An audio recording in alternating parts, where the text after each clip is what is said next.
창세기 4장 1절의 말씀을 제가 먼저 교독하겠습니다.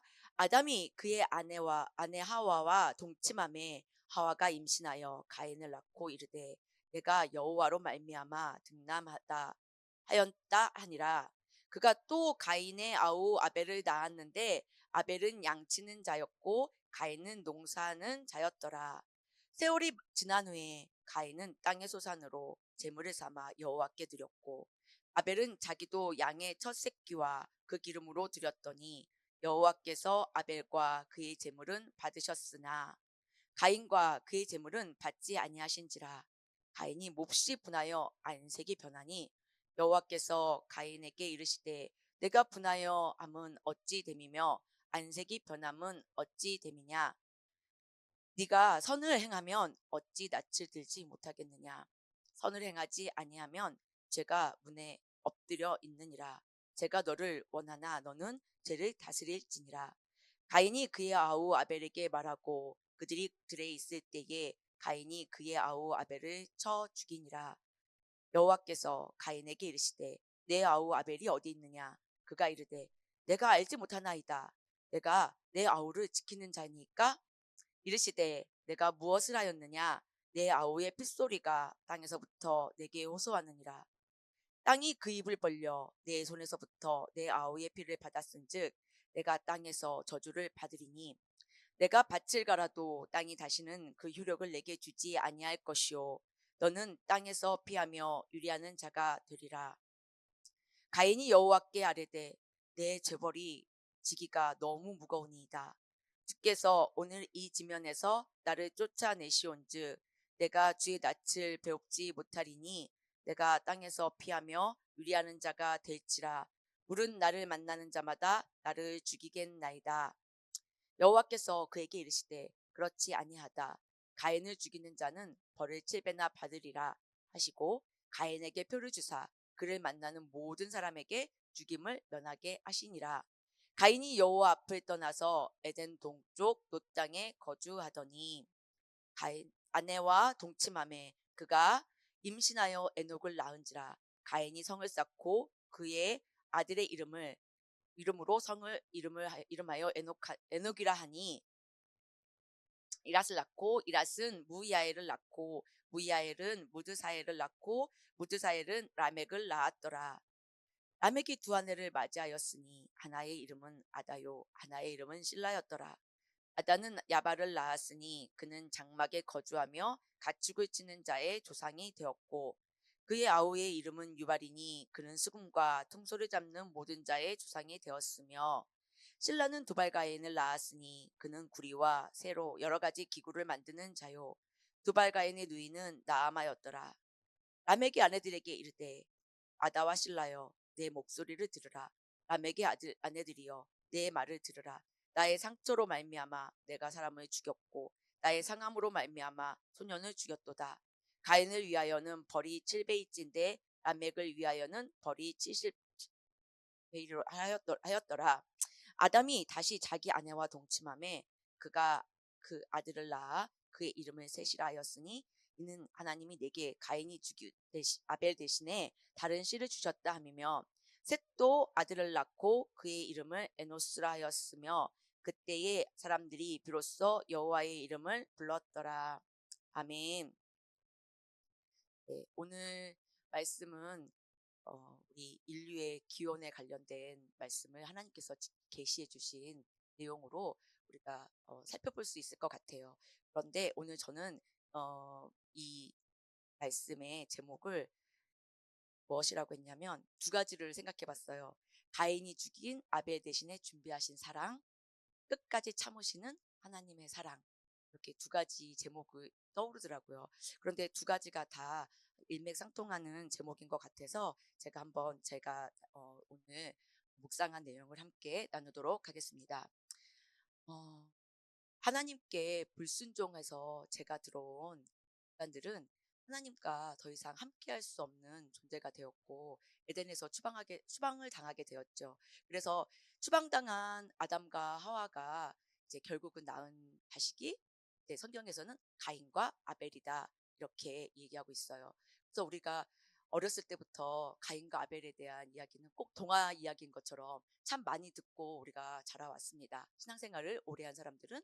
그런데 가인과 아벨이 이제 자라나서 가인도 제물을 드리고 아벨도 제물을 드렸죠. 저는 오늘 여기서 가인이 어떤 제물을 드렸고 아벨이 어떤 제물을 드렸다는 것은 성경에 다 나와 있으니까 그거를 강조하기보다는 어쨌든 하나님께서는 가인의 제물은 받지 않으셨어요. 그래서 저는 어렸을 때 생각할 때 가인의 제물은 왜 안 받으셨지? 저도 이렇게 생각을 했어요. 왜 안 받으셨을까? 진짜 가인도 진짜 기분이 안 좋았겠다. 이 생각이 딱 들었어요. 지금 생각해 보니까 이게 바로 죄인의 죄인이 할 수밖에 없는 시기, 질투, 욕심 그런 생각이더라고요. 그런데 그냥 가인이 이해가 되더라고요.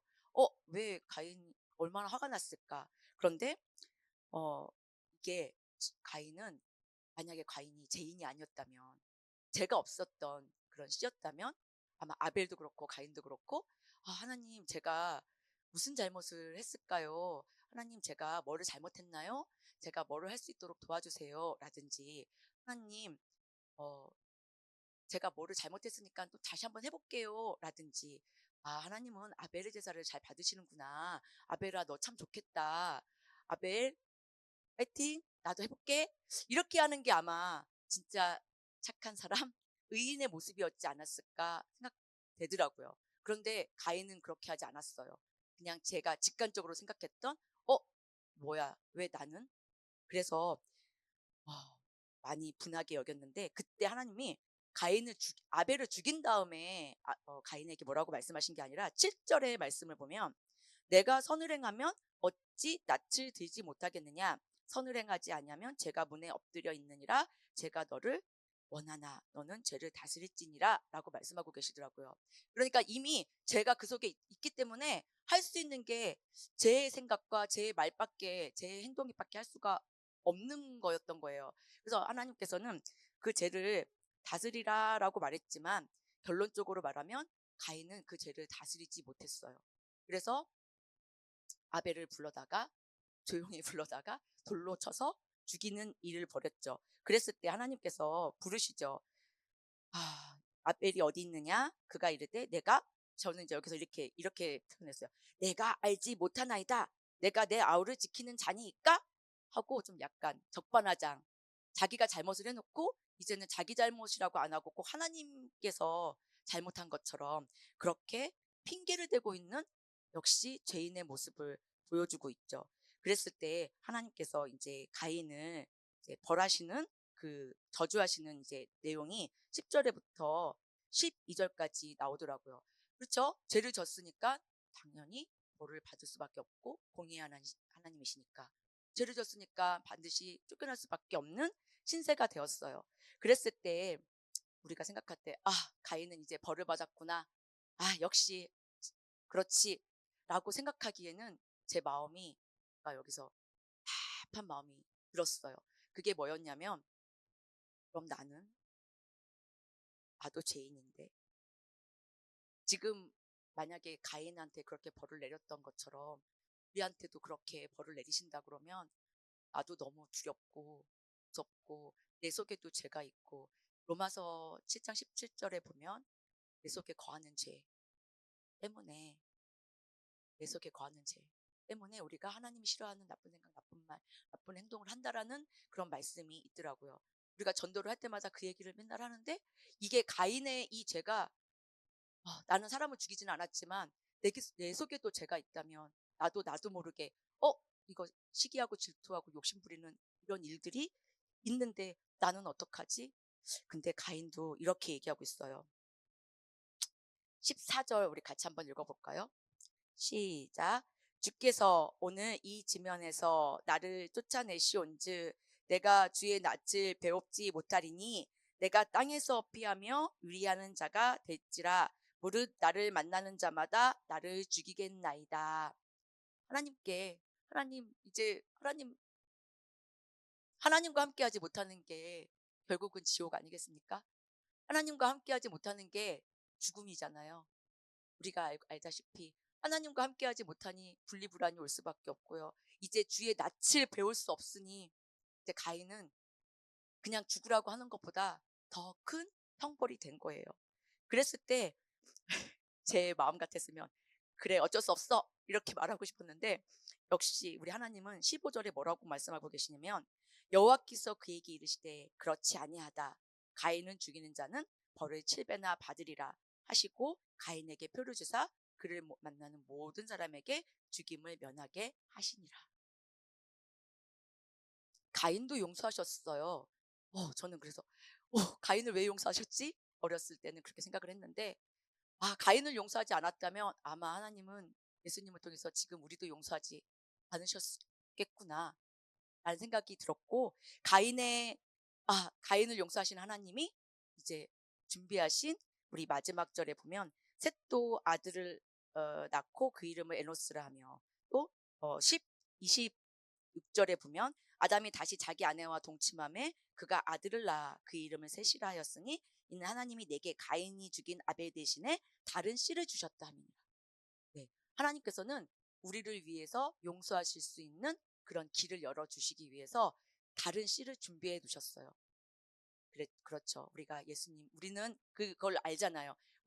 내 속에 거하는 내 죄 때문에 예수님이 오셨고, 이제 더 이상 사단이 우리의 죄 때문에 어, 다시는 하나님과 함께할 수 없어라고 하는 거짓말을 듣지 못하도록 우리에게 예수님의 사랑을 보여주셨잖아요. 누구든지 예수님을 믿기만 하면 멸망하지 않고 영생을 얻게 하려 하심이니라라고 말씀하시면서 이제 우리는 하나님께로 나아갈 수 있고 주의 낯을 볼 수 있는 그런 권세를 누리고 있지 않습니까? 저는 지금 현재 우리가 자녀의 권세를 누리고 있다고 생각합니다. 어찌 하나님 앞에 기도드릴 수 있으며, 그렇죠? 죄인은 가인처럼 하나님 낯을 배울 수 없습니다. 하나님 낯을 볼 수가 없습니다. 내 속에 거하는 죄 때문에 이렇게 말할 수밖에 없는 우리인데, 사실은 그런 우리예요. 그런데 예수님께서 우리가 우리 속에 거하는 죄 때문에 아무도 모든 사람이 죄를 범하였음에 하나님의 영광에 이르지 못하기 때문에 그런 우리를 위해서 하나님께서 씨를 준비하시고 하나님께서 약속으로 성취하셔서 예수님이 되셔서 우리의 죄를 대신 하셨잖아요. 그래서 이제는 더 이상 우리에게는 죄가 없습니다. 네, 사실은 가인처럼 죄가 있죠. 그런데 하나님이 무조건적으로 용서해 주셨기 때문에 이제는 우리에게 죄를 물을 수가 없습니다. 그래서 저는 오늘 가인이 죽인 아벨 대신에 준비하신 사랑, 끝까지 참으시는 하나님의 사랑이라는 제목을 생각해 볼 수밖에 없었던 것 같아요. 가인의 후손인 그 람에게 자녀까지 우리가 17절부터 24절까지 보면 죄인의 후손들의 이야기잖아요.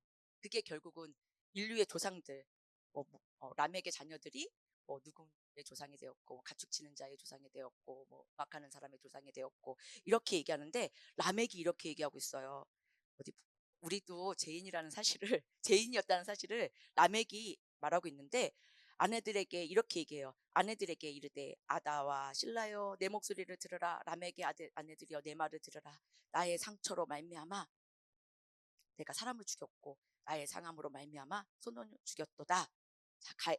그 죄인의 씨앗인 그 가인의 계열 속에서는 계속해서 죄를 질 수밖에 없었던 그 상황을 라멕이 얘기하고 있어요. 그 라멕이 얼마나 두려웠을까요? 그러니까 라멕도 이렇게 얘기해요. 가인을 위하는 벌이 7배이진데 라멕을 위하여는 벌이 77배 이로다 하였더라.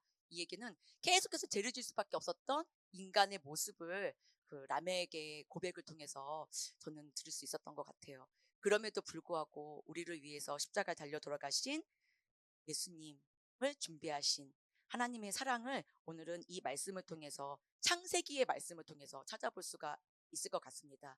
이 창세기의 말씀에서 찾아봐야지 어쩌다가 뒤에서 찾아온 게 아니에요. 하나님은 처음부터 우리를 사랑하시고 우리를 구원하실 계획을 가지시고 있었어요. 우리는 스스로 구원할 수 없는 가인처럼 스스로 죄의 문제를 해결할 수 없는, 죄를 다스릴 수 없는 인간, 불순종했던 죄인이었기 때문입니다.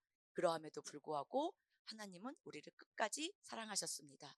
이제 더 이상 죄의 문제로 심판받지 않습니다. 하나님의 자녀답게 살아야겠죠. 자, 이렇게 제가 복음을 전하거나 가르쳤을 때, 저 이제 하나님께서 제 문제 다 해결해 주셨어요. 그러니까 저 이제 무슨 일을 벌려도 상관없어요. 라고 말하는 사람은 하나님한테 혼납니다. 하나님의 자녀가 우리 집에 들어와요. 자녀의 권세로 내 아들들이 밤마다 집에 들어옵니다. 근데 제가 너 오늘 무슨 잘못했니? 따지지 않고 돈 얼마를 내야 우리 집에 들어올 수 있어? 이렇게 따지지는 않아요. 그런데 내 아들이 잘못을 하면 저는 야단을 칩니다. 우리 아버지 집에 자녀답게 살려면 이렇게 이렇게 살아야 해. 라고는 하죠. 그렇다고 해서 제가 우리 아들이 뭐를 잘못했다고 그래서 너는 이제 우리 집 자식이 아니야. 라고 말하진 않습니다. 우리 속에 거하는 그런 어떤 욕구 그런 걸로 인해서 우리는 가인처럼 죄를 질 수밖에 없는 그런 연약한 존재지만 그럼에도 불구하고 우리를 살려주신 하나님의 사랑 때문에 이제 더 이상 죄의 자녀답게 살려고 하지 말아야 되는 거예요. 우리 속의 욕구는 하나님 나라의 자녀답게 살려고 하는 그 욕구가 생기는 게 우리가 하나님의 자녀로서 자각했다면 해야 하는 일이라고 생각합니다. 그래서 아직도 내가 잘 못하는 게 있다면 그것은 그 죄의 대가로 우리가 다시 회개해서 다시 구원을 받아야 되는 그런 상황은 아니에요. 그렇지만 하나님 나라의 자녀답게 살아가지 못한 것에 대한 자각이 있어야 되고 그 자각을 하려면 말씀께서 무엇을 말하는지를 알아야겠죠. 그래서 그 말씀대로 오늘도 순종하려고 우리 청주상록수교회 교인들은 매일 주님과 동행 기록도 쓰고 있는 거 아닙니까? 그래서 말씀 보고 기도하고 가르치고 서로 섬기고 교제하고 친교하고 봉사하고 이 모든 것들을 저는 우리가 해야 하는 일이라고 생각합니다. 이러한 일들을 하면서 하나님 자녀답게 하나님이 기뻐하시는 자녀답게 살아가는 저와 우리 청주상록수교회 모든 교인들이 되었으면 좋겠습니다. 네, 오늘 목사님께서 목이 많이 이제 쉬신 관계로 제가 이제 목사님도 목을 좀 아끼셔야 설교 사역을 계속 할 수 있기에 오늘은 목사님께서 이제 나오지 못하셨고요. 목사님께서 계속해서 목소리가 좋아지고 또 이렇게 설교 사역을 잘 하실 수 있도록 위해서 오늘 중보 기도해 주시길 바랍니다. 네, 우리 하나님 나라의 자녀답게 살아갑시다. 네, 예수님 주여 부르고 한번 기도하겠습니다.